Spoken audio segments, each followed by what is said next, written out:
Flusso di mezzi pesanti e code interminabili al passaggio a livello. È da alcuni giorni che ci occupiamo di via Caltrevisana alle porte di Montebelluna. I residenti protestano per le soste troppo lunghe al passaggio a livello, per la carenza dell'illuminazione pubblica e delle buche nell'asfalto.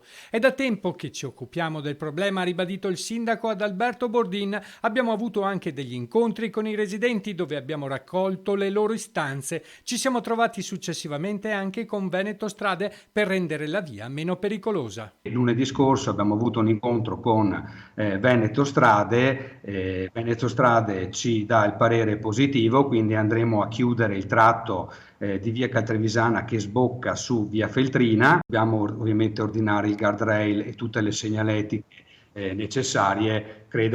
Spero che entro metà ottobre questo tratto di strada venga chiuso, ovvero che gli unici a poterla percorrere siano i residenti come da loro richiesta. Come ribadito anche in passato, garantisce il primo cittadino in tempi adeguati, verrà rifatta anche l'illuminazione pubblica, dopo si potrà parlare anche di rifare il manto stradale. L'amministrazione comunale ha inoltre attivato un dialogo con Ferrovie dello Stato per rendere nota la problematica del passaggio a livello che quando è chiuso crea lunghe code. 25 minuti per un passaggio a livello francamente è un po' troppo. Noi come amministrazione sappiamo benissimo quanto i sottopassi possano essere una soluzione ai problemi e lo stiamo dimostrando fattivamente. È ovviamente una competenza del RFI. L'impegno dell'amministrazione ovviamente è quella di diciamo così, sensibilizzare Ferrovie dello Stato per